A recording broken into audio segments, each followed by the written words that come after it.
and welcome to the May edition of my allotment.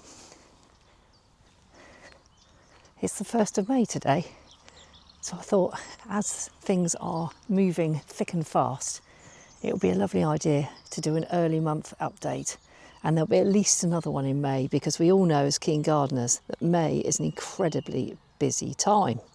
So let's take you round just at the base, and I've done lots of strimming.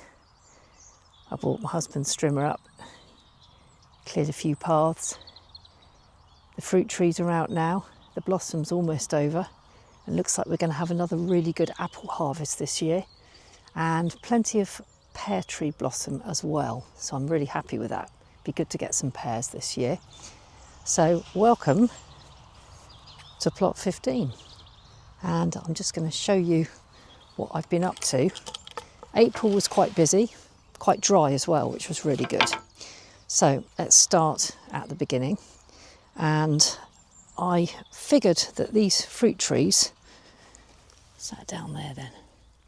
I figured that these fruit trees are taking up quite a lot of moisture and space underground now. If you start digging down into this soil here, the roots are actually just below the surface in some places, so actually growing anything under these fruit trees isn't that easy. So I've decided to create a kind of shady seating area. That pallet is my attempt at a bench to sit on. It's very, very low, so I'm going to need to make the legs a little bit higher, I think, but I'm going to create something there so that I can actually sit on it. And when it's really hot in the summer and I've been working and I'm looking for some shade, hopefully this will be a nice place to come and sit. So that's new. This part here I've just left covered for the time being. I said I wasn't going to use all my beds this year, and at the moment I'm kind of sticking to that. And the same goes over here as well. So this bed here is still covered. If I need to use it, I can always uncover it in due course. And then this is another new thing. So I'm going to grow some borlotti beans. I had some last year and they were absolutely delicious, and they just look fantastic when they're growing as well. They really are nice to grow. So I thought I'd grow some more this year. So I've got my raised bed that I put in fairly recently, and I've already constructed the frame, which is looking reasonably sturdy. And I've got some borlotti bean seeds that I've raised at home, and it's just a case of hardening them off and bringing them up and planting them in. And I might pop some seeds in as well, just to give it like a second chance, and possibly some dwarf French beans as well. This bed down here is at the moment it's full of gladioli bulbs, some of which are coming up from last year and some of which haven't materialised yet, but we have got some rain coming in the next couple of days, and I think if we get some rain and a bit of sunshine, everything will go ballistic. There's some potatoes coming up. They're not meant to be, but they're there as well. These raised beds at the moment, well, this one's empty, so I'll probably pop some carrots in that one. And then this one here has got some onion sets in it, which have already started to sprout, which is great. Some of them are slightly outside the net there, and they're red onions, so they're doing quite well. I'm quite pleased with the way those have come up. They've come up quite nice and quickly. These ones here, just under the netting, you can just about make out some parsnips, and I need to thin those out. I might have a go at those in a minute actually, because there's rather a lot there. And then these are the broad beans that have come up from seed, and they seem to be doing quite well, which is good. And then over here we've obviously got the kind of flowery floral area, and that's looking really verdant and lush. So we're going lots of those daisies are going to be growing this year. They seem to be everywhere, so much so they seem to be taking over from the Rebecca, which is quite something. They are thugs, but they are very pretty when they're out in flower. So and it's looking quite good. Pleased with the box hedge as well, so that's looking nice. I'll probably pop some soil in that tyre and grow something in that at some point. This bed here has got weeds in it and nothing else. I'm probably going to put, I don't know what I'm going to put in this one actually. I haven't decided yet, but it's a free bed and it's always nice to have one of those. And then obviously these are the broad beans that I grew from seed at home, and I put them in as, yeah, I did put them in as plants, and they're now in flower, which is really good. The only thing is that they are getting a bit taller, so I am going to need to adjust the netting so they've got a little bit more headroom. Otherwise they'll just poke through. And to be honest, they'll probably be fine. I think once they get to a certain point, the birds won't bother anyway. These are my first early potatoes. I haven't gone mad on potatoes this year, just a few plants, and they're all up and they're looking fairly happy. And they're all well and truly earthed up, so I probably don't need to do anything else with those for the time being. And then I just did a bit of clearing here the other day. And here is another bed that I'm not using. Again, I'm not using everything this year. I'm just going for the raised beds and growing in sort of lots of little bits. And then this is my kind of wild nature area, which is looking more wild than ever. And these daisies, look at these. They are mad this year. They're going to be gorgeous when they're out in flower. And then I'm going to have the fun of cutting them all back. But they really are prolific.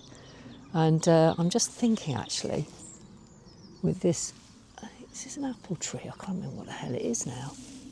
I've got a label down there. Anyway, this tree is a little bit, it's competing with these daisies, but on the other hand, its roots are being kept nice and cool, so it's kind of getting the balance right.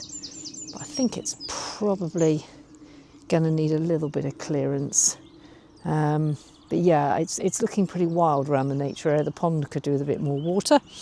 But it certainly is looking, those daisies get absolutely everywhere. You've really got to keep on top of those. And then up here, we've got the fruit and two new things. So we've got the raspberries here. I wonder why the leaves have gone yellow. I must check that out. I wonder what's happening with those. Maybe they're a bit too dry, because raspberries do like plenty of moisture, and it has been very dry the last few weeks up here, surprisingly.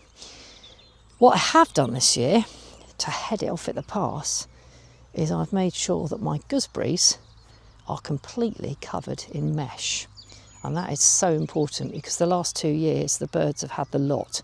In fact, I can see some fruit. That's brilliant. I can see some fruit on the gooseberry bushes, which were very nicely pruned, I have to say. Done by myself, and they were done very well, I think.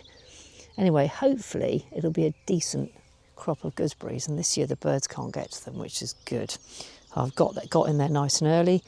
And then the strawberries, this was a job I did earlier in the week. I basically put some straw around them because they're in flower. Looks like it's going to be a fairly good crop again this year. And I've netted them as well, just to deter the birds. I've had a little bit of rhubarb as well. And with the strawberries, this is their 3rd or 4th year, I think. I think it's their 3rd year in the same place, and they're the same plant. So what I'll be doing at the end of this season is allowing them to grow runners, and then I shall be transplanting the runners and putting them somewhere else. What I'll probably do is move them to one of the beds that I haven't uncovered this year. I might even go for that one over there opposite the fruit trees, actually. That's quite a nice place to put strawberries. That's a little bit more sheltered over there. And what I'll do with this space, I'm not quite sure, but the strawberries will need to go to a new patch. But yeah, there should be a good crop here this year. And then over here, in here, I've planted some beetroot. Last year I had leeks in here. This year I've got beetroot, so we'll see how they germinate. And then over here I've got a couple of tubs just waiting to be planted up. I've got piles and piles and piles of lovely annual flowers at home, which I'm now taking out every day from the conservatory, which is our greenhouse, and I'm hardening them off every single day. And there's still a bit of a risk of frost. Even in the southwest in early May, you can end up having a risk of frost, and we have got some frosts, I think, forecast towards the end of next week. So around May the 4th, May the 5th, we could well have some quite low temperatures at night. Not for very long, but just enough to give everything a little bit of a shock.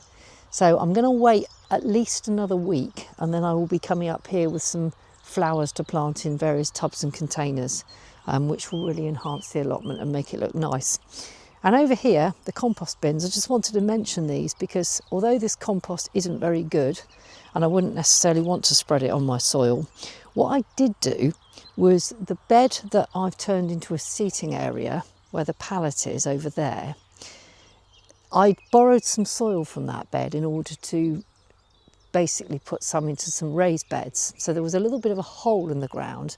So what I did in order to level things up was I emptied this compost bin, the right hand one, and I put virtually all this compost into the hole in the ground over there, then put a membrane on it, and then was able to put the wood chips on.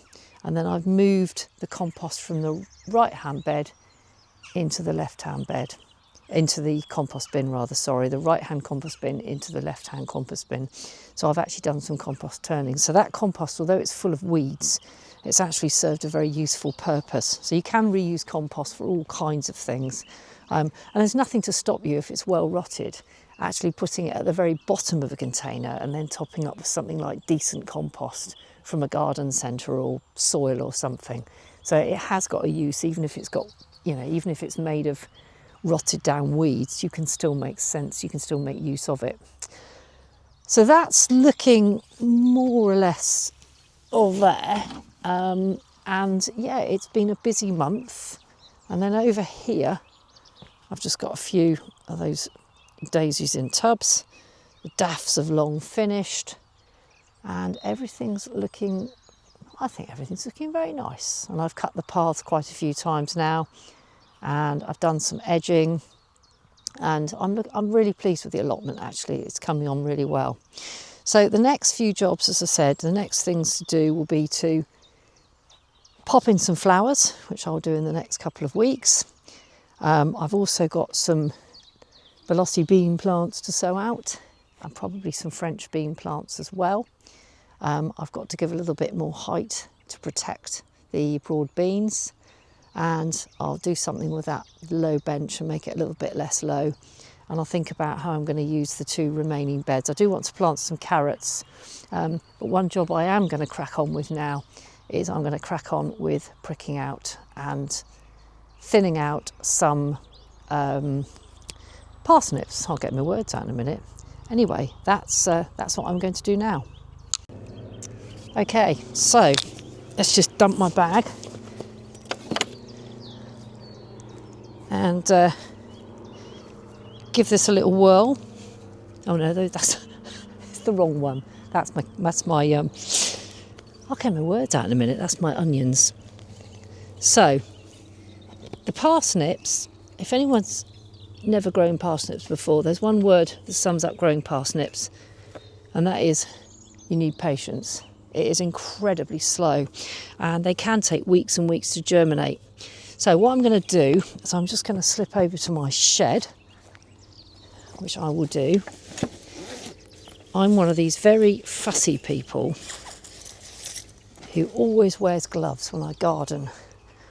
I know some of the famous A-list gardeners don't bother, but I think it's really important to wear gloves. A, it protects your fingers and stops them going all dry. But the other thing about it is you could cut yourself in the soil. It's quite possible to do that, and you could end up with some, quite a nasty infection. So I think wearing gloves is really important. I know you don't get the kind of dexterity with wearing gloves that you do without them. The only time I don't wear gloves is if I'm handling really lovely, soft compost from a garden centre and I'm, say, pricking out seeds and potting on, and then you really do need to be able to feel what you're doing. So I can see, but if you're just rummaging around in the soil and it's a bit rough, my personal feeling is that you should try and protect your hands as much as possible, because there's all sorts of things that the soil. The other thing is sometimes you get red ants in the soil, and if one of those bites you, you know all about it. It blooming hurts. So my apologies to the likes of Monty, who doesn't wear gloves when he's gardening. I do. I know, I'm a softie.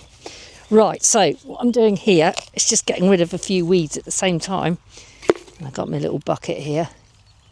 And yeah, it's these parsnips, what they do is they germinate, and you put them in the ground in about sort of early to mid-March, and you think they're never going to germinate. Nothing happens for blooming ages. And then suddenly you get little, it's a classic thing, 2 little leaves come up like that. And that's your parsnips. Now I'm looking at these, and this is where I do take the gloves off, because I cannot thin out parsnips. The downside of waiting this long is you've got some lovely healthy plants here, and I don't like pulling them out. But I'll tell you what, the lovely thing about parsnips is you play the long game with them, and they actually look very lush all through the summer.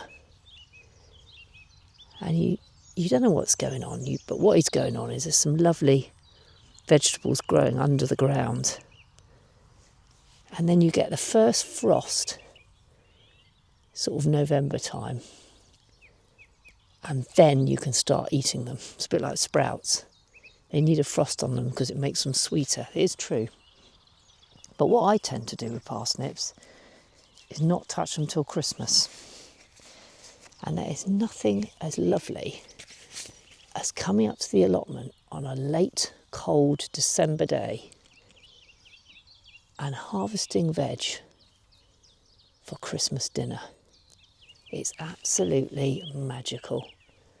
It just reminds you of what the garden life is all about at a time of year when you're not really doing any gardening. So what I'm pleased about with these parsnips is actually, I think I must have sown them in such a way that they haven't grown too congested. I've got a few growing in the raised beds at home, and I've had to really thin those down. I must have chucked the seeds in much more willy-nilly, whereas this lot, they've gone in. There's a bit of a clump here. So what I have to do, because parsnips take up a heck of a lot of space, once they get going, they are monsters. And they can grow to that big, even bigger. I'll be interested to see how deep these get down, actually, because the raised bed soil is nice and tilthy, but below it, it's a little bit hard. So it's going to be interesting to see how they do. Whether I end up with things the size of big carrots, which will be fine. They'll taste really nice, actually. Because if you let them get too big, they can get a bit woody. You can end up with a bit of a woody patch. But it is very, very therapeutic. As I say, I don't like thinning out. One thing I don't like doing is thinning out seedlings in the ground, because it always feels really savage. You've got these lovely little plants that have grown and you've got to get rid of them. You can transplant them somewhere else, but parsnips, I don't generally do that. So that is a nice little job. And it's going to rain later, so I'm going to rain tomorrow as well. We've got some heavy rain over the weekend, which is, whoa, lose my balance. Much needed, I hate to say. We do need it. So I'm going to just cover those up, because you never know. There might be a hungry pigeon or two knocking about. And these little netting things are very useful for just deterring the birds. Certainly on an allotment, you really do need... What have I done with that there? You really do need on an allotment to deter birds, because there isn't the human activity around that you get in a garden at home. You know, when you're up here, it's lovely to hear the bird song. But they are there waiting. And I think apart from that, I'm going to leave the broad beans for the moment. I think I'll make that do. And be happy that I've not overdone it today, which I think is really, really good. So, turn around. Thank you for watching this video. There's a bit more to say at this time of year. It's a little bit busier, but thank you for watching, and please subscribe to Pink Octopus Productions. We're growing our channel and we're really enjoying doing it, and there will be at least another video from this allotment this month, because there's lots more planting to do. So Thank you for watching.